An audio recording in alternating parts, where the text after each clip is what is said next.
E aí, gente, hoje é dia de mais um Direto com Elô. E eu trago hoje uma figura emblemática, uma novidade da política baiana. A vereadora Maria Marighella. Ela, que é neta, nada mais nada menos, de Carlos Marighella. Alguém que faz parte da história recente do Brasil como ex-deputado e guerrilheiro. Maria Marighella tem se destacado nesses 6 meses de mandato na Câmara de Salvador por sua defesa intransigente, como ela mesma afirma, de pautas que são inegociáveis relacionados ao feminismo, à presença da mulher na política, ao direito à cidade e à defesa da cultura, mas num conceito de cultura extremamente abrangente. Cultura como elemento formador da sociedade brasileira e com capacidade, portanto, de transformação dessa sociedade. Vamos à conversa com Maria Marighella. Mas antes, aquele lembrete de sempre. Verifique sua inscrição no canal. Não esqueça de curtir, acionar o sininho para que vocês recebam a notificação quando um vídeo novo chegar por aqui e compartilhar. Afinal, uma conversa como essa merece mesmo compartilhamento, porque é conteúdo que nos ajuda a uma capacidade reflexiva de viver esse dia a dia cotidiano na sociedade. Com vocês, Maria Marighella.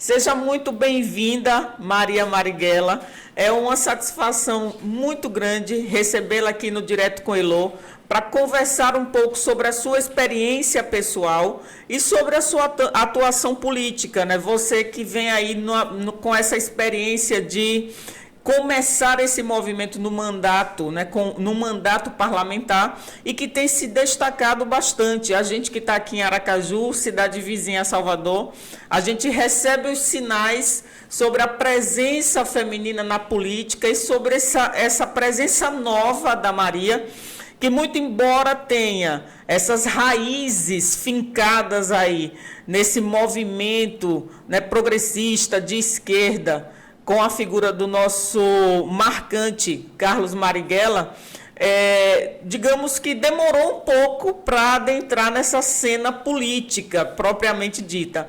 Então, eu dou as boas-vindas e já lhe faço a pergunta, até para que outras pessoas conheçam a sua figura. Quem é Maria Marighella? Ei, Elô! Então, que bom, prazer estar aqui com você, com vocês, né, juntas nesse caminho, né, pelo Brasil. Eu também ouço muito os sinais, né, de Sergipe, de Aracaju, né? Na verdade, somos uma frente feminista em muitos lugares do Brasil, representamos um levante. Mas vamos lá, eu sou Maria Marighella, eu sou atriz, sou mãe de Zeca e Bento, sou feminista, sou uma gestora, né? Me tornei uma gestora da cultura e sou neta, sim, desse homem, pura inspiração, farol das lutas revolucionárias brasileiras, Carlos Marighella. Enfim, sou baiana, sou soteropolitana e que bom estar aqui com vocês conversando hoje.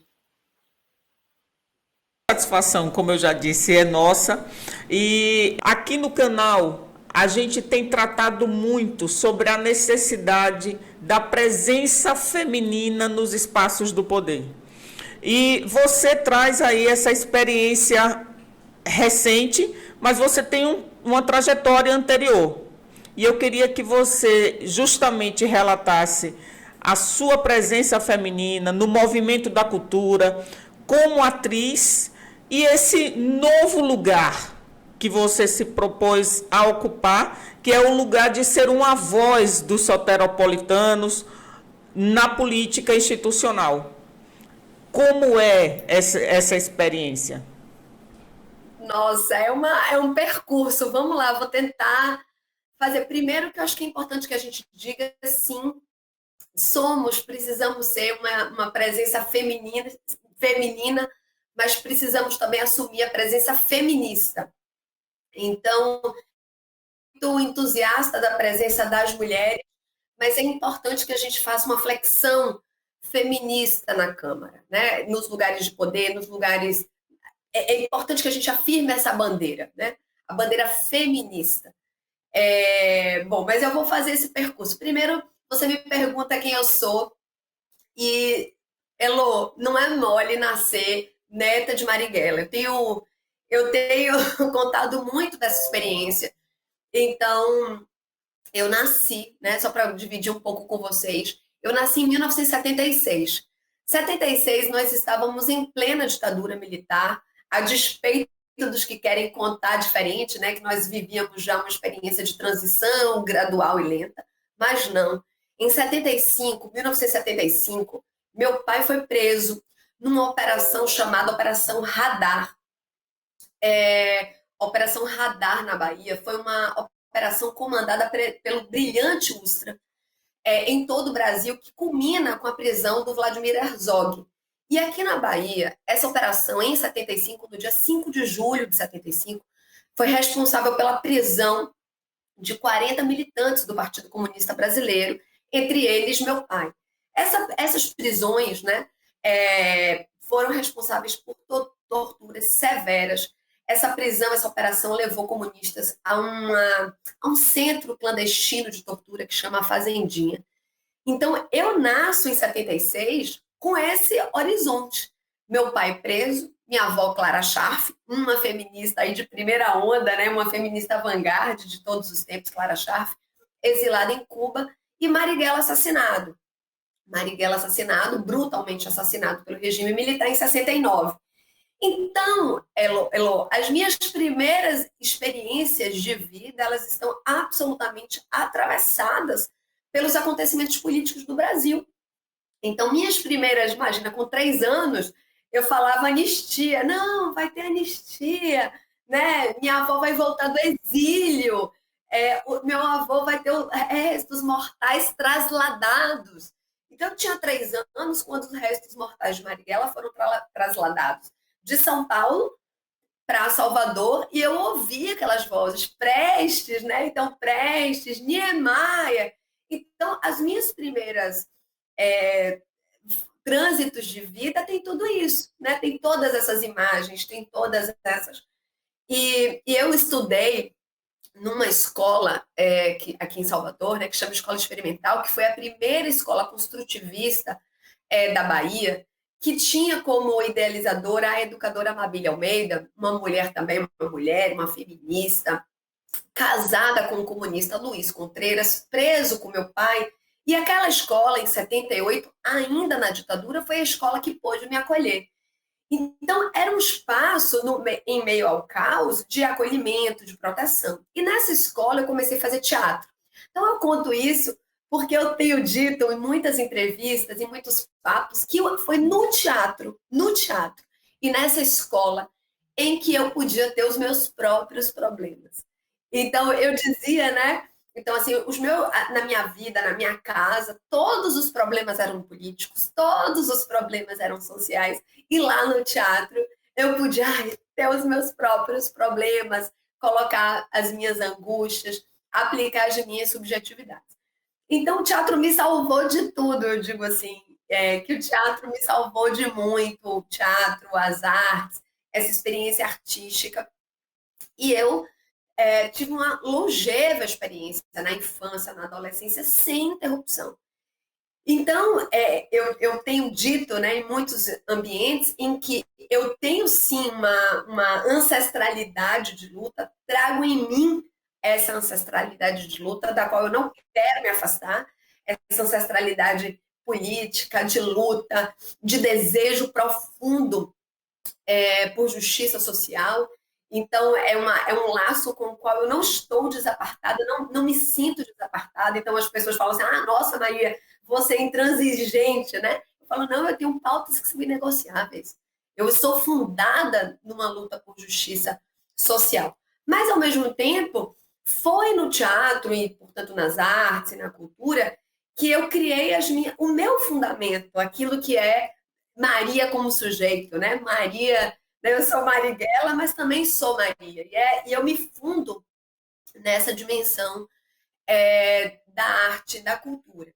Bom, então vou seguindo a vida, vou seguindo a minha atividade manifestante, né? Ou seja, eu me torno uma ativista da cultura, eu sou atriz, me tornei ativista do teatro de grupo, entro na cidade de Salvador, ou seja, eu começo a ter os meus primeiros passos na cidade, ali nos anos 90, no Fora Collor e tal, ou seja, é esse nosso primeiro mergulho, né, como estudante, na luta da cultura, como uma atriz, como estudante atriz, como estudante atriz ativista do teatro de grupo, e esses são os elementos que me fundam. Eu nunca pude, Elô, não ser feminista, eu sou neta de Clara Scharf, então eu nunca não fui feminista, né? Então sempre fui feminista.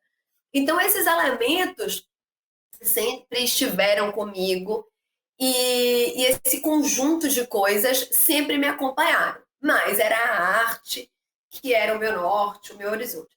Mas você sabe que em 2006 eu me tornei mãe. E eu digo que uma outra mulher nasce quando nós nos tornamos mãe, porque eu pude me confrontar, Elô, me confrontar com uma outra dimensão, que é a dimensão da violência contra a mulher. Eu tenho dito muitas vezes, olha, todas as mulheres, em algum momento da vida, elas precisam reafirmar o seu feminismo. Ou elas se tornam, né, elas se tornam feministas, ou elas precisam reposicionar o seu feminismo porque são defrontadas com alguma violência, né? Porque a violência de gênero é uma violência que está a todo momento, mas ela se manifesta a partir de algum fenômeno. E eu me refundei feminista quando me tornei mãe. E eu chamo, né, o feminismo insurgente com a maternidade do maternismo. Eu inventei essa terminologia, né, do maternismo, que é um feminismo insurgente com a maternidade, porque nós somos, né, confrontadas, né, com o machismo, com o patriarcado, no momento da maternidade também. E eu, quando, né, sobrecarregada, trabalhando 5 turnos, né, se é que existe isso, sobrecarregada com cuidados, me colocando assim, gente, porque a minha mãe, minha companheira, né, porque as mulheres ao meu redor nunca me falaram sobre isso, então me confrontei com os silêncios que habitam na maternidade, né, de uma sociedade que quer fazer com que a mulher seja, né, receba essa sobrecarga de trabalho. Por que os silenciamentos? Por que a ocultação das violências em torno da maternidade? E aí, naquele momento, eu me refundo uma feminista, né? A maternidade me conecta com esse feminismo e me faz mergulhar nesta luta, né? Não que eu estivesse afastada, mas me reconecta numa luta, e isso é o quê? Início dos anos 2000, então 2006, 2007, 2008, que também se conecta com esse último ciclo, com uma última onda, não última onda não, porque isso já é 2012, 2013, mas esse movimento me reconecta ao movimento feminista.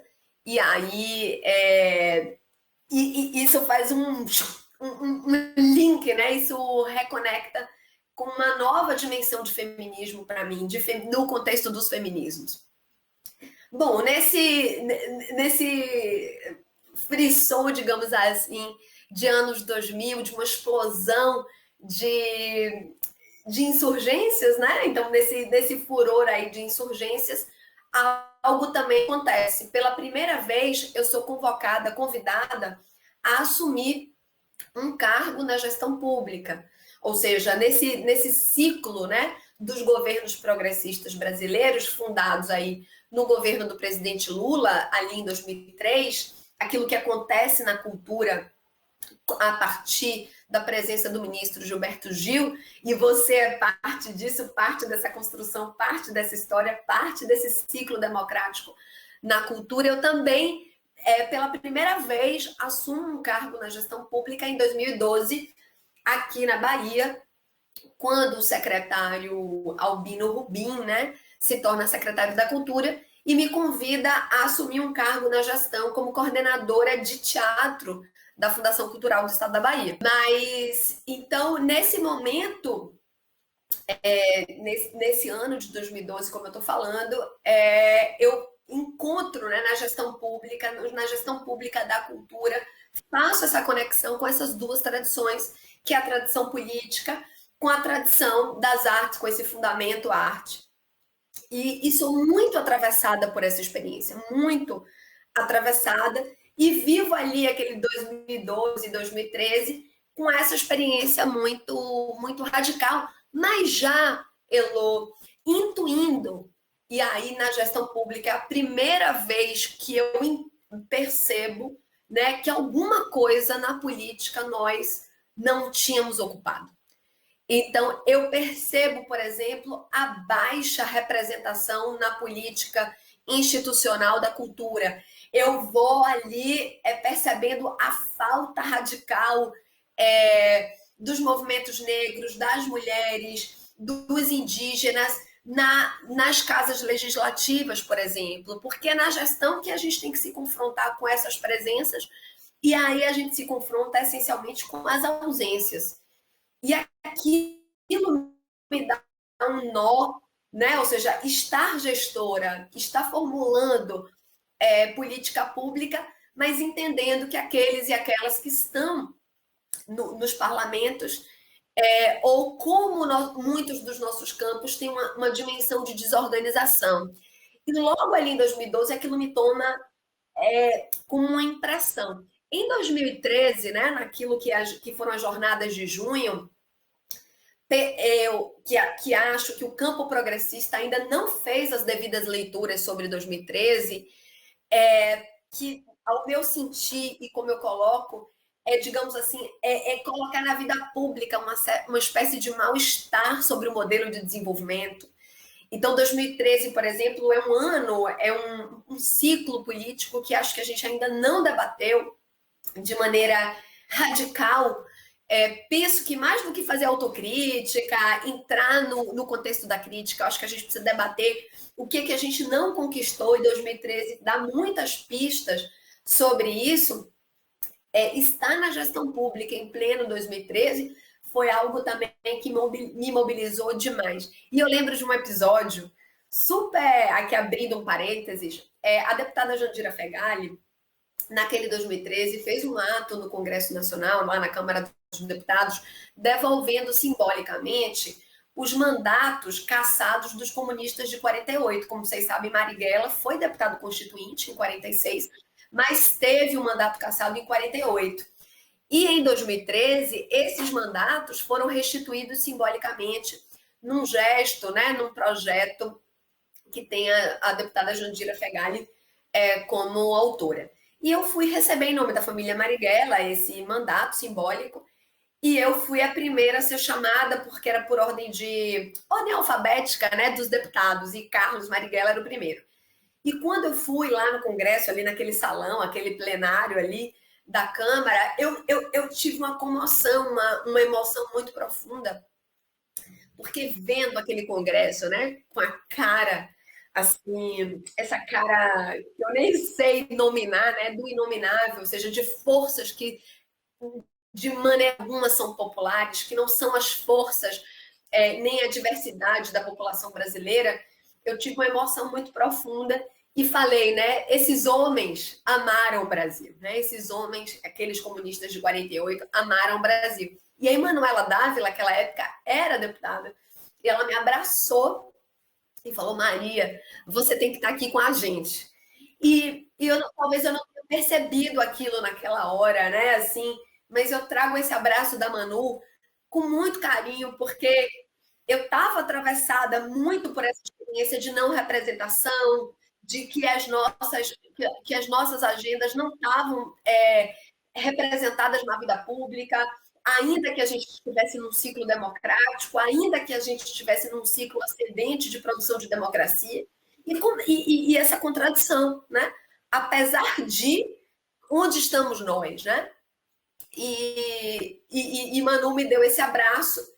E, bom, a gente viveu em 2014 aquela eleição acirradíssima, né, entre os dois projetos, entre a presidenta Dilma, entre a Aécio Neves, naquela eleição dura. E em 2000, e logo naquela eleição, não sei se vocês lembram, que aquela eleição foi questionada. A primeira coisa que o PSDB fez naquele ano foi questionar a eleição, foi questionar o resultado daquela eleição.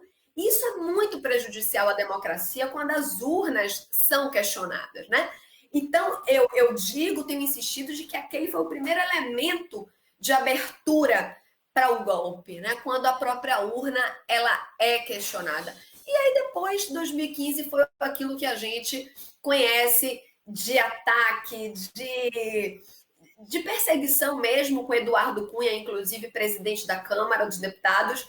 E eu estive aquela época no governo Dilma. Essa experiência que eu contei aqui da Bahia, de construção de políticas para as artes, de políticas públicas, fez com que o ministro Juca Ferreira me convidasse para integrar a sua equipe, para formular a Política Nacional das Artes, mas aquele 2015 foi um ano bastante violento. Não sei se vocês lembram todos os ataques ao deputado Jean Willis, todo o ódio que irrompeu, né, que saiu do armário, os ataques, fake news, eles começam naquele agenciamento que começa lá em 2013, 14, se revela e se expõe em 15, até, Elô, aquela cena da admissibilidade do impeachment, que aí, voltando ao início da minha memória, ou seja, quando o então deputado Jair Bolsonaro dedica o voto dele à Ustra. A Ustra, né? Que é o quê? Quem é a Ustra? O torturador da presidenta Dilma, a mulher que é sujeito e objeto do processo de impeachment. Um deputado tem a canalice, né? A covardia de dedicar o seu voto a um torturador que torturou a mulher que era objeto, né? Sujeito daquele impeachment. Então, aquilo me comoveu, né? Assim, num choro, numa raiva, numa indignação íntima. E, obviamente, eu já contei, né? Ustra é o responsável pela Operação Radar, que prende o meu pai, ou seja, então nós todos, né, mais perto ou mais longe, estamos atravessados, né, pela excrescência dos regimes autoritários, né, pelas experiências violentas do Brasil há 500 anos, e eu precisava fazer alguma coisa com aquilo. Né? Ali me deu uma responsabilidade pública, né? Aquela cena da admissibilidade do impeachment, eu falei, não, tem alguma coisa na democracia que a gente não disputou e a gente vai precisar disputar. A gente vai precisar relacionar as lutas tradicionais, as lutas de 500 anos, né, que o povo brasileiro vem enfrentando, com as lutas contemporâneas, com as lutas insurgentes, que é a luta das mulheres, né, dessa última onda, do qual eu falei um pouco, né, das lutas contemporâneas do movimento negro, junto com os movimentos negros tradicionais. Nós vamos precisar pegar esse caldeirão, né, das tradições de luta com as insurgências, né, articular as lutas do comum com as lutas do sujeito, né, porque os sujeitos também querem se inscrever na luta. Né? Nós temos o nós, mas nós também temos a mulher que é mãe, a mulher negra, né? As identidades, nós temos a agenda LGBTQIA+, nós temos movimentos que não são só movimentos de trabalhadoras e trabalhadores, não só movimentos de classe, e nós nos organizamos aqui em Salvador, né, numa movimentação cidadã de ocupação da política institucional, que organiza diversas lutas insurgentes com as lutas tradicionais, por distribuição, então também as lutas antirracistas, feministas, a luta da cultura, a luta do direito à cidade, as lutas, né, pelas juventudes, a luta pela infância, as lutas pelo direito à verdade, memória, justiça. Nos organizamos em bandeiras, em agendas, nessa movimentação cidadã que chama Manifesta Coletiva, que está articulada numa rede de movimentações cidadãs em todo o Brasil, e temos nas muitas de Belo Horizonte uma grande referência, Mais Juntas, Bancada Ativista, um conjunto de movimentos insurgentes e cidadãos, né, movimentos pela cidadania. Então, lançamos o meu nome, né, me lanço, me coloco à disposição desse movimento, dessa organização, e nós, então, disputamos aí a eleição de 2020 com essa responsabilidade histórica, né, uma responsabilidade pela história de lutas por democracia no Brasil, mas também pelas lutas de hoje, que precisam de todos nós. Então, acho que um pouco esse ciclo, e a gente vai vendo a importância de nos colocarmos nesses lugares, o efeito que a nossa presença tem nos parlamentos. A gente vai percebendo a importância dessa reivindicação de espaço. Então, nesses primeiros 6 meses, estando na Câmara Municipal, a gente já percebe os efeitos dessa presença. E mais, a gente está falando de uma Câmara Municipal em Salvador, mas nós precisamos dizer a todos que somos, né, uma frente nas cidades, em muitas cidades, em todo o Brasil. Então, a eleição, né, o processo de 2020, ele é um processo que tem 2 tarefas. Ele tem a tarefa de proteger a vida na cidade, né, onde a vida se organiza, onde a vida encarna, onde, né, então tem uma fala muito no território, mas nós sabemos que essa fala no território precisa estar articulada com uma agenda nacional. E isso é o mais interessante de perceber, né?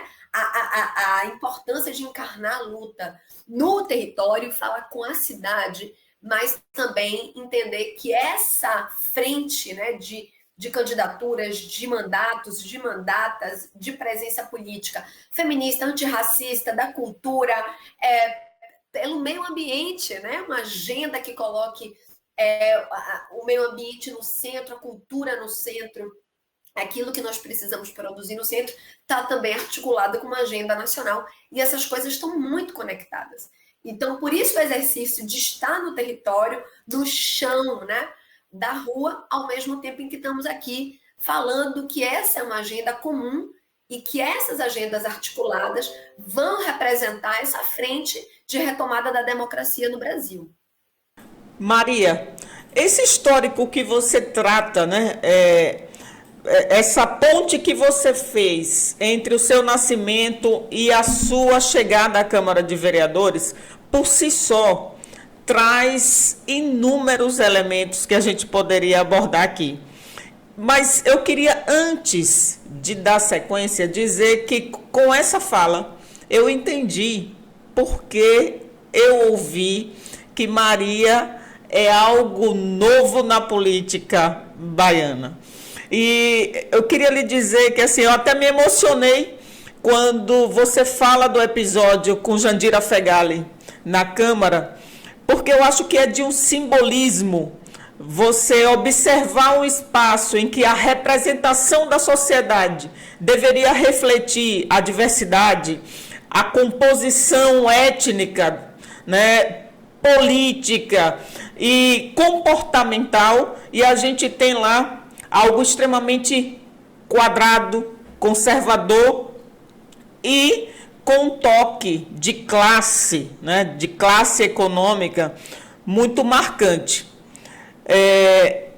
Esse movimento que você faz traz essa questão da cultura, e aí eu vou fazer esse recorte porque, como eu fui dirigente da área e atuei no Fórum Nacional, eu consegui também enxergar como a gente tem vozes e causas na cultura, e aí o feminismo, né, a questão da negritude, enfim, e uma diversidade de coisas que não chegam nos espaços do poder.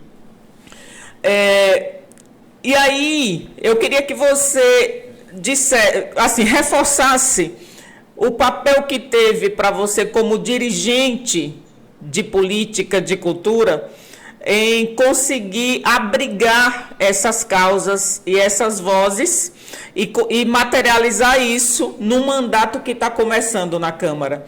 Porque eu percebo que a sua voz ela consegue abrigar todos esses apelos e essas necessidades que a gente tem na política brasileira. Olha, que pergunta difícil, né? Mas muito boa. É difícil porque ela é complexa, né? Eu ouvi essa semana de uma companheira que diz assim, Maria é uma voz intransigente. Aí eu falei, não, eu sou uma voz que sabe que existem pautas inegociáveis, né? Eu acho que as pessoas estão muito desejosas, né, de terem pessoas que têm essas algumas pautas e algumas agendas como inegociáveis, ao mesmo tempo em que a gente sabe que o lugar da política é o lugar do diálogo. Então, é muito importante que a gente diga, né? A política é essencialmente um lugar do diálogo. Então, é o lugar, sim, do debate e, portanto, da negociação. Acontece que as pessoas estão muito ávidas, né? De alguém que levante as suas bandeiras como bandeiras inegociáveis, como dimensões inegociáveis da construção da vida. Então, acho que essa que é a disputa agora, né? É como fazer nascer o novo em franco e pleno diálogo com o diverso, com a diversidade, com o divergente, com o contraditório, afirmando de maneira radical e negociável as nossas agendas mais caras.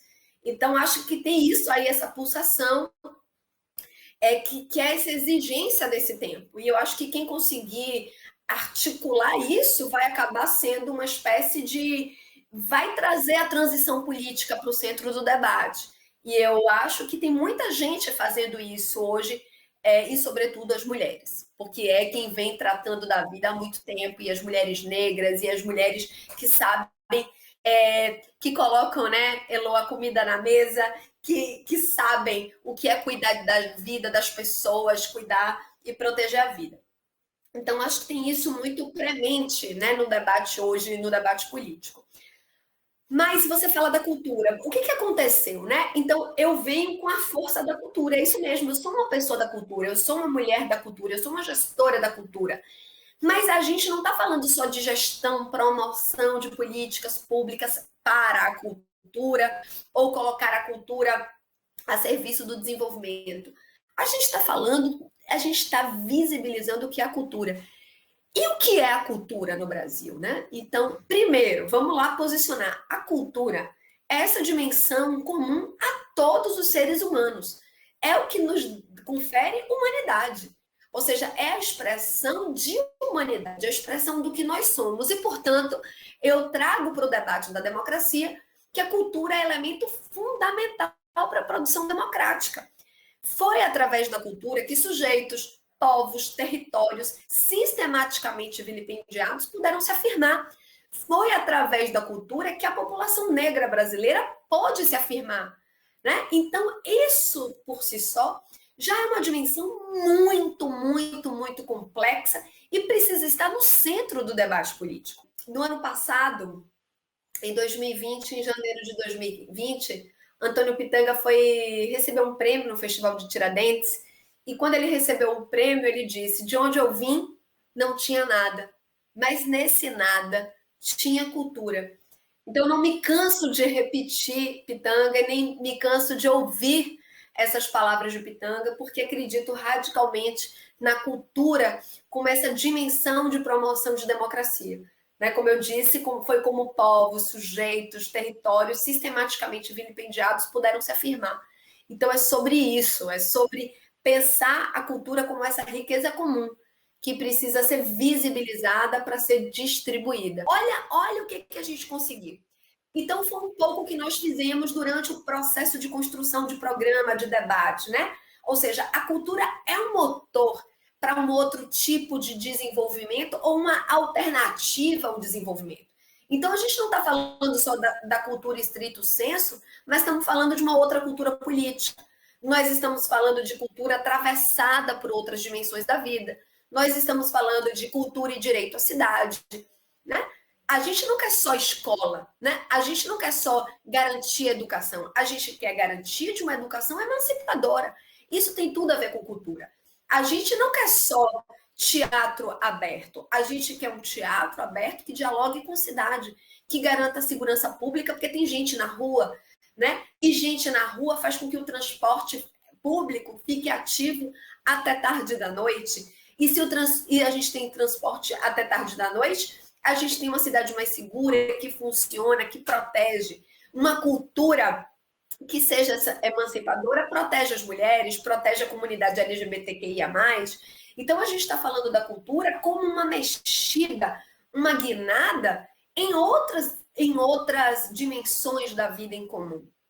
Então, a gente está falando dessa cultura que é capaz de promover brechas, né? No capitalismo, brechas no modelo de desenvolvimento desenvolvimentista, uma alternativa a esse modelo que ergue prédios, que constrói vias, avenidas, mas que não é capaz de promover vida, né? Não é capaz de promover a feição coletiva.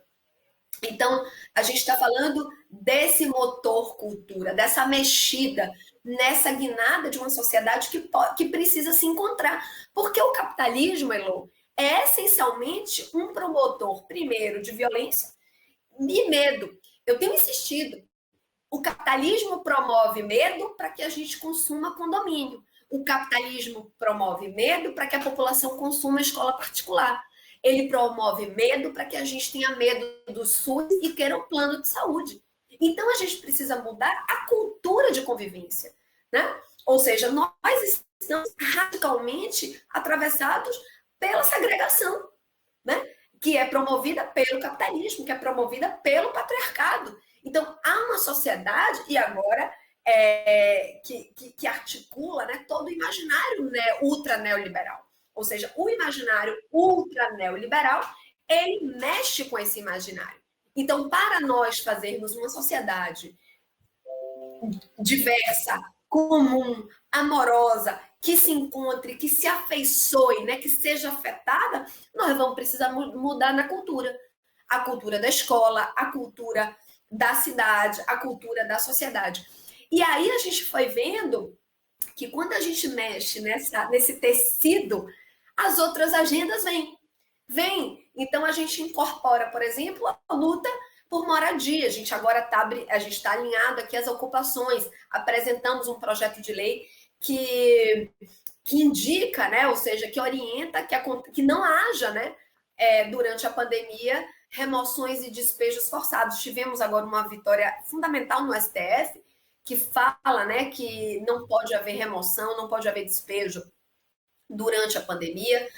Tem um projeto de lei apresentado pela minha companheiríssima Natália Bonavides, uma deputada que nos orgulha muito, que já está em fase final de aprovação para ser sancionado, que a gente tem que botar pressão pelo despejo zero. Então, isso tem tudo a ver com cultura. Nós precisamos dizer, ou seja, não tem como existir, né, haver imóveis vazios enquanto tem gente dormindo na rua, que não tem casa para morar. Então, isso é cultura. A gente precisa dizer para a sociedade que isso é intolerável do ponto de vista da cultura. E aí a gente vai fazendo essa mexida, né? Apresentamos agora um PL também super bonito, que me orgulha muito, que é o Salvador por Todas, que é um projeto de lei. Salvador teve um dos primeiros auxílios emergenciais municipais, né? E é um projeto do Executivo, e nós estamos insistentemente tentando emendar esse projeto, que é um projeto importante, mas muito incompleto, então a gente vem tentando emendar.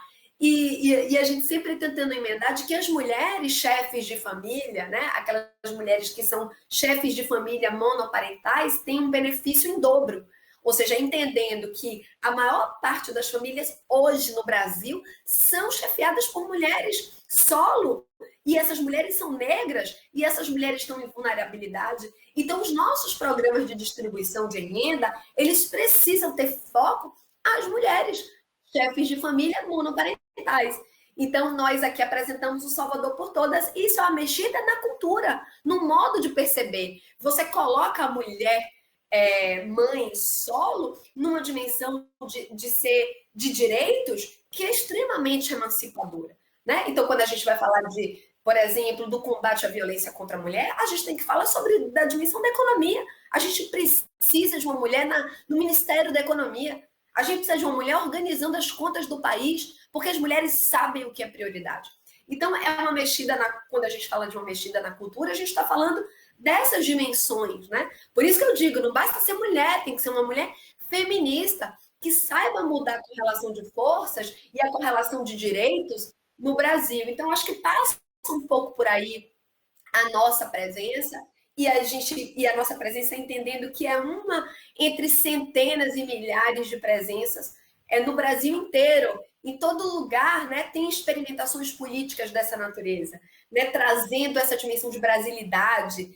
A gente estava ontem discutindo, eu estava numa live falando do 2 de julho, né? O 2 de julho é a independência do Brasil na Bahia. O 2 de julho é uma data em que houve luta no Brasil por independência. Então, aconteceu lá aquela luta, lá, 7 de setembro, independência ou morte, uma coisa assim, absolutamente dentro de uma institucionalidade, essas institucionalidades burocráticas, né? Mas foi na Bahia, um ano depois, quase, que houve luta. E luta desse conjunto de brasilidade, caboclo, negro, mulher, né? As heroínas do 2 de julho são mulheres, 3 mulheres diversas, e o que a gente mais quer é inaugurar esse motor 2 de julho de brasilidades, que envolva, né, povos originários, povo negro, mulheres, os dissidentes, né?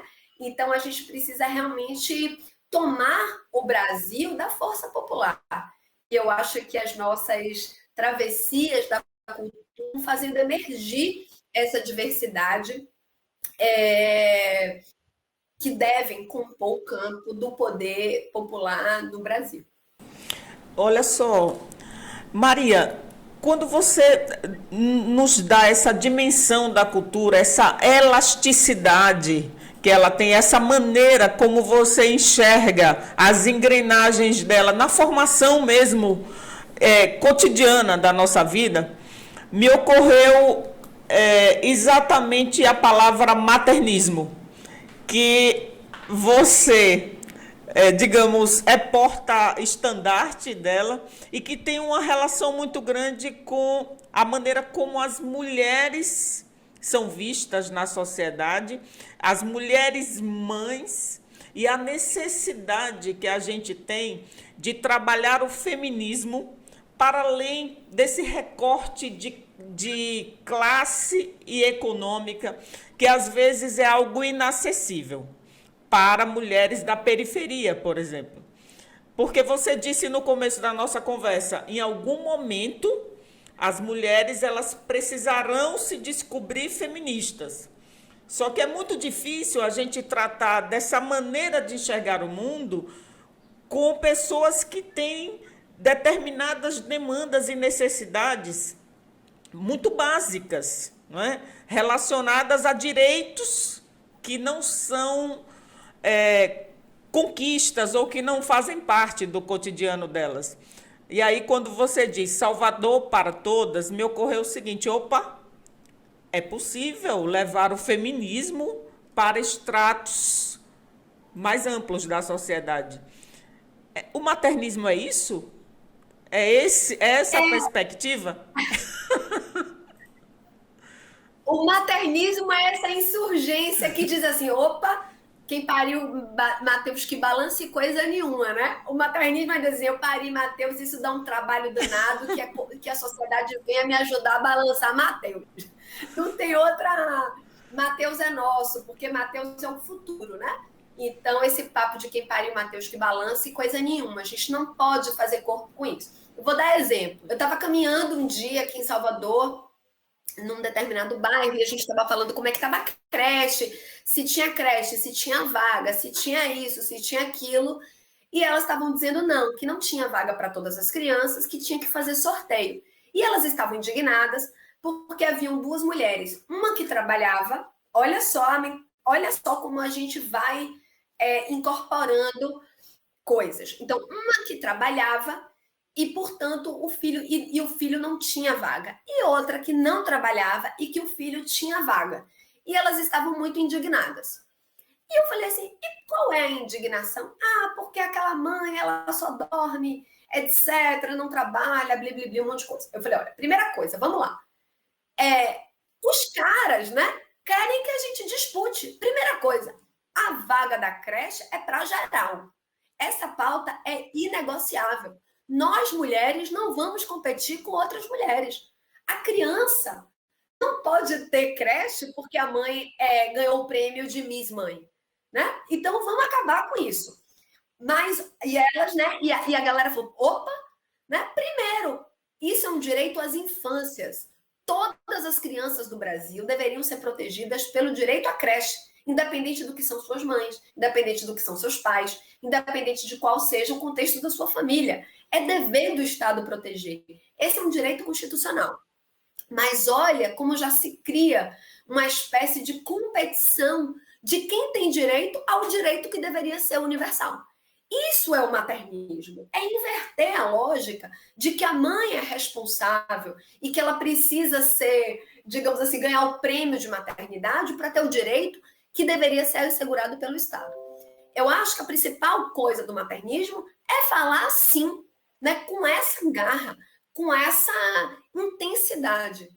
As igrejas neopentecostais, essas novas igrejas, elas cumprem um papel de proteção muito, se por um lado, muito importante em alguns territórios em que não tem nenhuma política pública, em que o Estado é absolutamente ausente e por isso elas se solidificam. Por outro lado, criam, né, um vazio, né, um esvaziamento do papel do Estado extremamente nocivo e, por isso, acabam sendo um grande motor da agenda neoliberal, né? Dessa outra agenda neoliberal, que é de Estado mínimo, Estado aniquilado, um Estado com capacidade mínima de promover justiça social. Outro dia eu estava outro dia não, antes da pandemia, né? Andando na rua e uma mulher estava me dando, eu estava com minha família andando num parque e ela me dando um papel. Aí ela dizendo assim, porque você precisa ser boa, você precisa garantir isso para sua família, etc. Você, sua família, lá, blá.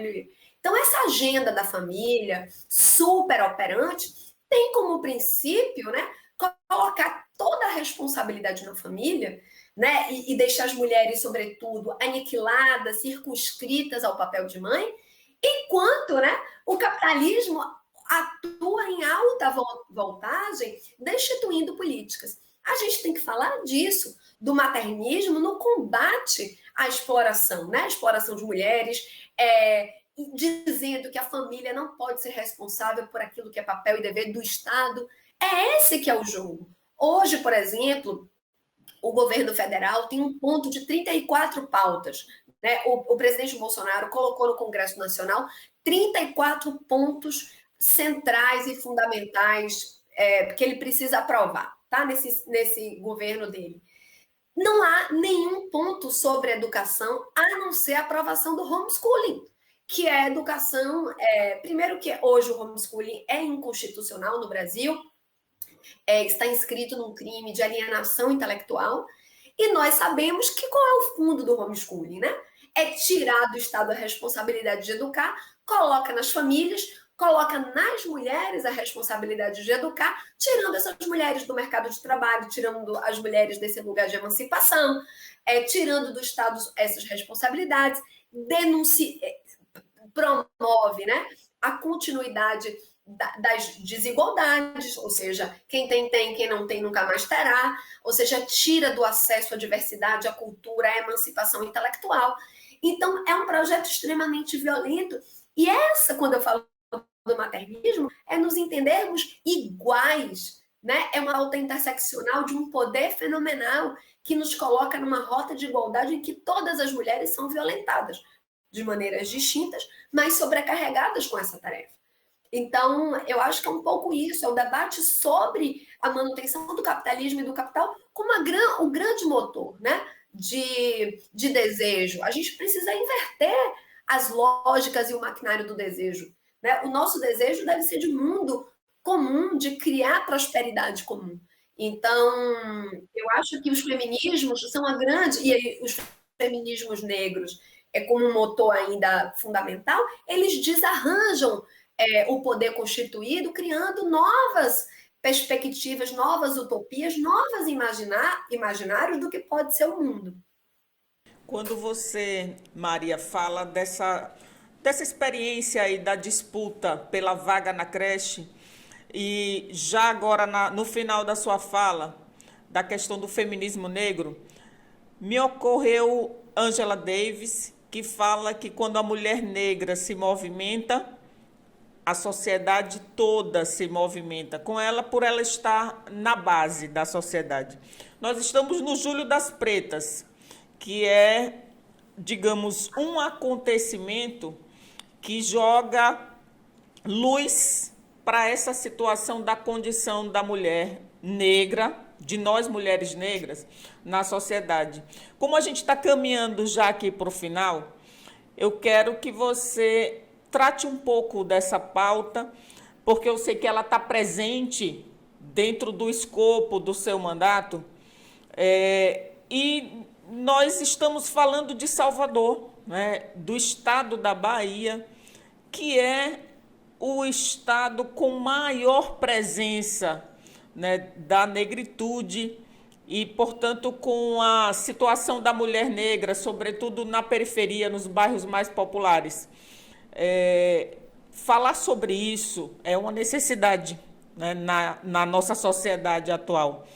E como mandatos, em qualquer instância, pode ajudar a gente a combater o racismo estrutural e linká-lo com a necessidade da educação, dessa pauta entrar na educação como um sopro para o que a gente quer como futuro. Olha, eu vou falar uma coisa assim. Primeiro, aqui nesse momento, fazer um salve às intelectuais negras de todo mundo, mas também do Brasil, que tem dado show, banho, né, de inteligência, de capacidade de promover imaginação política. Eu acho que as intelectuais negras hoje estão ali à vanguarda de todos os imaginários, né?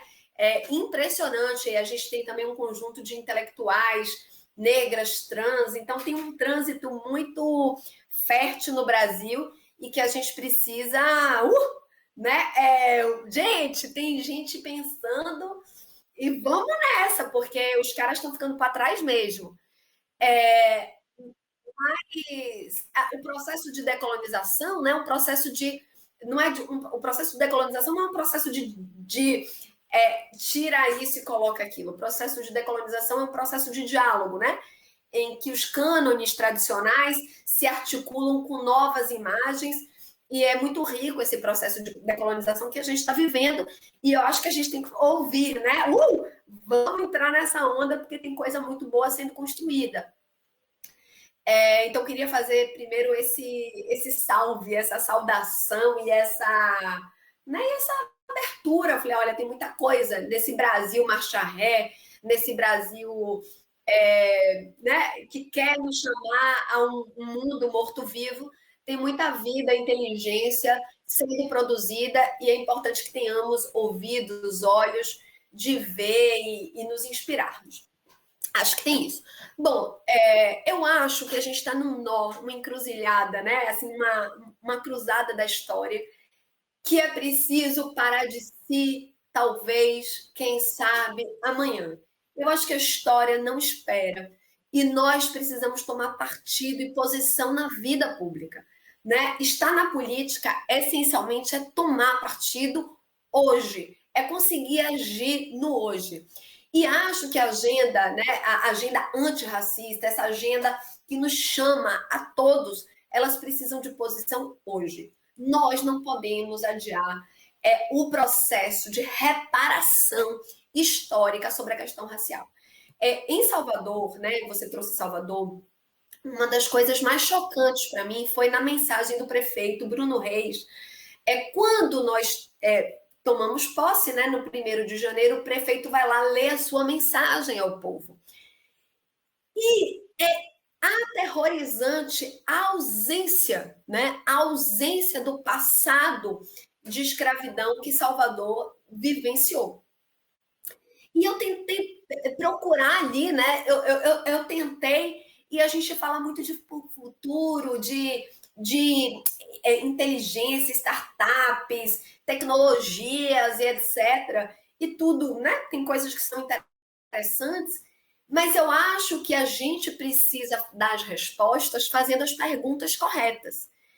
E eu me pergunto, né? E eu perguntei, eu falei assim, como é que um prefeito de Salvador, e aí eu estou usando essa imagem, como eu poderia falar de outros tantos gestores pelo Brasil, né? Estou usando só como uma imagem, uma alegoria, quer responder quando as perguntas, né, não nos diz nada. Porque a pergunta que deve ser feita aos gestores de todo o Brasil, como corrigir as desigualdades históricas, as feridas que nos fundam, as feridas que estão abertas em nós. Se você não sabe as perguntas que você faz, você não tem como respondê-las. E acho que nós precisamos perguntar como promover justiça social, né, no Brasil, respondendo a esse passivo, né, de horror, de violência histórica que se manifesta no presente. Quem souber fazer as perguntas encontrará as respostas. Quem não fizer as perguntas sempre estará tergiversando na política.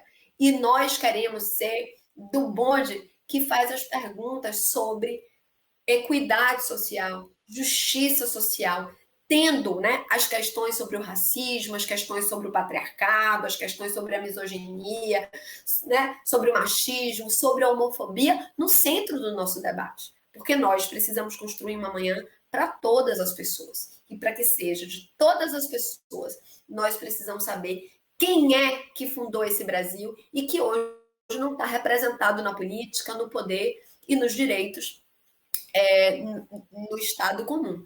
Então, eu sinto que essa é a nossa tarefa. Não temos tempo, né? Como diz Marighella, para ter medo, mas nós não temos tempo, né, para tergiversar, né? Então, acho que a história nos chama hoje, e quem souber responder a história hoje participará do trânsito político, do trânsito de sociedade que o Brasil não só quer, mas precisa. Então, vamos lá, vamos fazer parte do bonde, né, que está presente na vida e faz história hoje. Vamos seguir com esse bonde, Maria. Maria, olha só, eu quero lhe agradecer por você ter tirado um pouco do seu tempo, de 5 turnos, porque acaba que a gente vive no cotidiano com essa proliferação de turnos na vida feminina e dessas Isso. múltiplas atividades que a gente resolve adotar e desempenhar. Então, quero lhe agradecer muito, lhe desejar muito êxito aí no seu mandato, na luta cotidiana, na rua e no parlamento, não é? Vivendo aí a diversidade múltipla da nossa sociedade brasileira. Muito obrigada. Você pode fazer suas considerações finais. Obrigada a todo mundo, a equipe aí. Desculpa aí as quedas, foi indo, foi vindo, foi acontecendo, mas... Muito obrigada, adorei conversar com você. Espero que a gente se reencontre aí nas jornadas da vida, no bonde da vida. Sim, vou correr. Um beijo, muito obrigada, beijo, amor. Beijo, querida. Hello, tamo juntas. Beijo, tá gente, bom. equipe, que eu não sei os nomes, Ana mas... tá mandando beijo pra vocês, viu? Tchau, tchau. Tchau, querida. É isso, gente. Encerramos mais um Direto com Elô, uma conversa pra lá de produtiva com a vereadora Maria Marighella. Até o próximo.